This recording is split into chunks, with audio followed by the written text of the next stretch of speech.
mendorong kita untuk makan lebih banyak dan berolahraga lebih sedikit. Contohnya, nonton sambil ngemil, kerja sambil ngemil, dan nongkrong sambil ngemil. Sebenarnya ada yang lain yang lebih jahat ketimbang lemak, yakni konsumsi gula berlebihan. Nah, lemak sendiri terkadang justru malah baik untuk diet. Caranya adalah mengurangi asupan karbohidrat dan menggantinya dengan konsumsi lemak baik.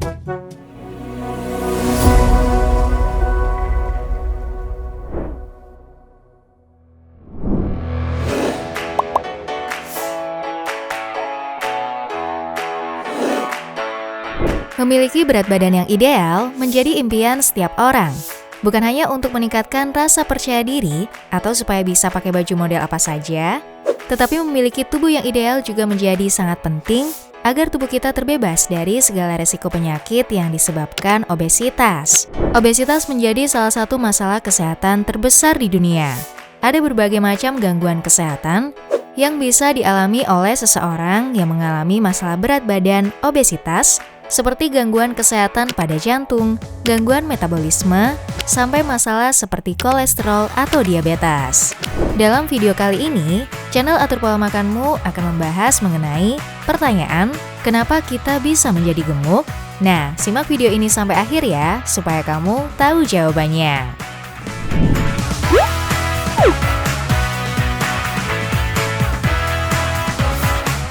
Banyak yang berpikir bahwa kenaikan berat badan dan obesitas disebabkan oleh pola hidup yang tidak sehat dan kurangnya kemauan seseorang untuk diet dan menerapkan pola hidup yang sehat. Kedua hal tersebut memang benar, namun tidak sepenuhnya benar. Meskipun kenaikan berat badan disebabkan oleh perilaku makan dan gaya hidup, beberapa orang mengalami hal ini karena faktor genetik atau hormon dan tidak beruntung dalam hal mengendalikan kebiasaan makan. Namun, tentu saja, seseorang dapat mengatasi faktor genetiknya dan mengubah gaya hidup serta perilaku. Dan perubahan tersebut tentunya membutuhkan kemauan, dedikasi, dan ketekunan. Nah, lalu, apa saja sih yang menyebabkan seseorang gemuk?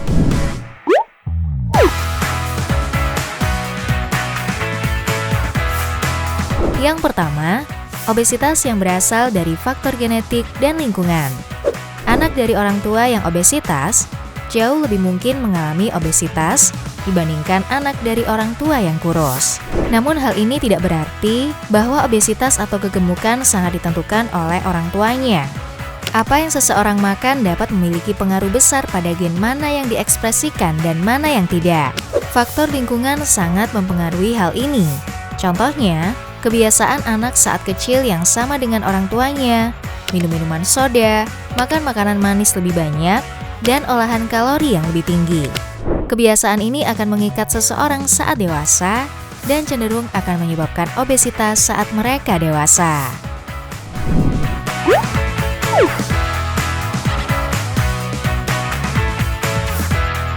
Selain itu, lingkungan saat ini dengan teknologi yang semakin canggih dan aktivitas gadget yang semakin menguasai kehidupan manusia, mendorong kita untuk makan lebih banyak dan berolahraga lebih sedikit. Contohnya, nonton sambil ngemil, kerja sambil ngemil, dan nongkrong sambil ngemil. Belum lagi sekarang ini kian mudah bagi seseorang untuk mendapatkan makanan yang diinginkan, tinggal buka aplikasi dan order makanan saja, tanpa perlu usaha masak atau berjalan kaki menuju restoran.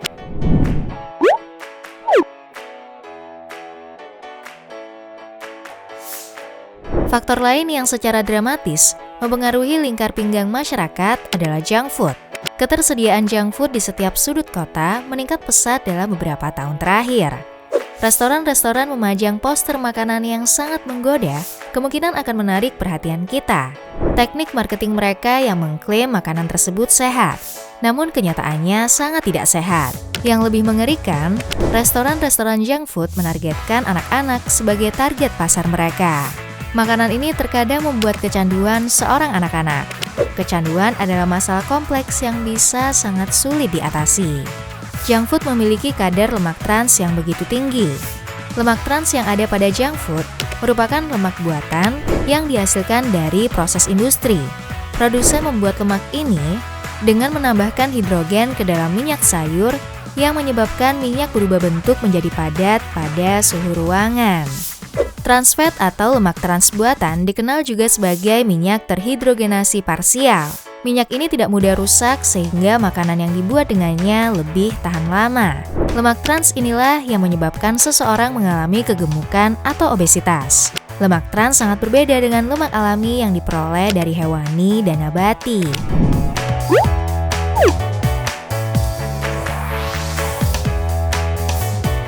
Alih-alih lemak, yang biasanya menjadi kambing hitam penyebab kegemukan, sebenarnya ada yang lain yang lebih jahat ketimbang lemak, yakni konsumsi gula berlebihan. Ya, gula ada pada setiap makanan, terlebih dalam makanan di kemasan. Padahal gula tidak boleh dikonsumsi berlebihan, yang berkontribusi pada penambahan berat badan dan penumpukan lemak pada tubuh. Asupan gula yang berlebihan juga dapat menyebabkan resistensi insulin dan peningkatan kadar insulin.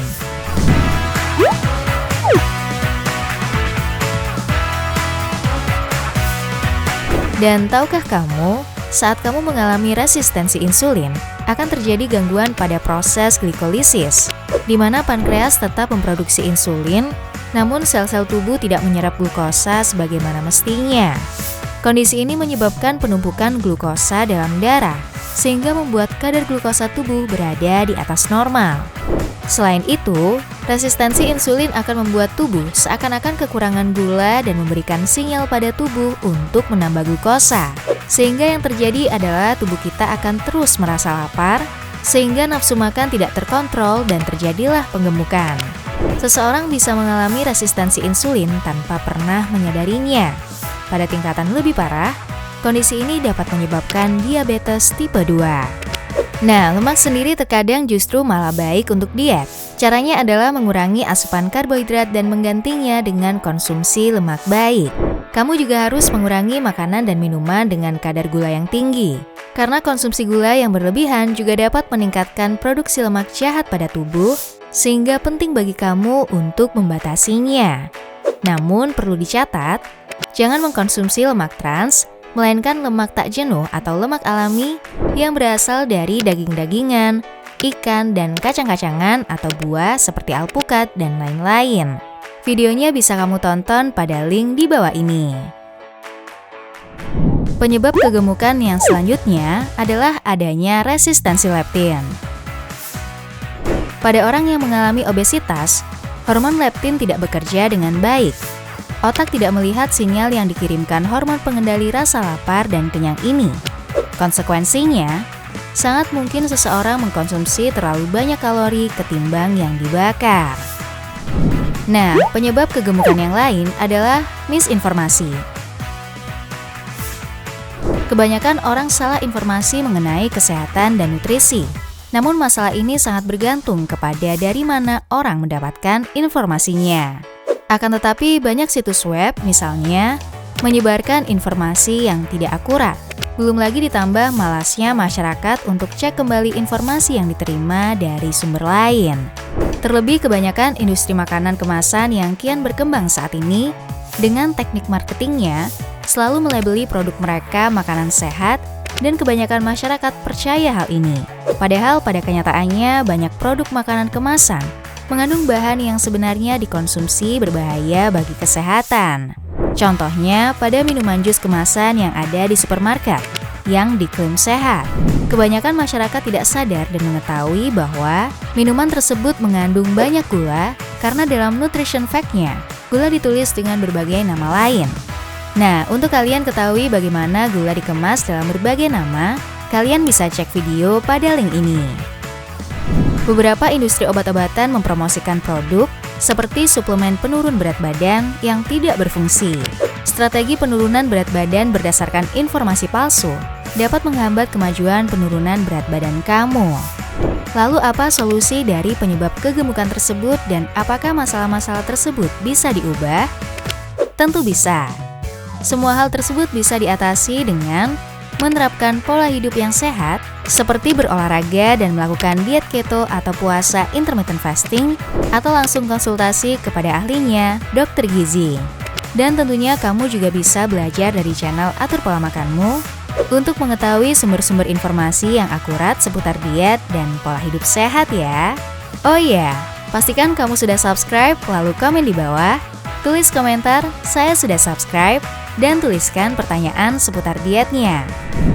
Dan kami akan mencoba menjawab pertanyaan atau komentar terbaik dari kamu agar kamu mendapatkan jawaban yang tepat.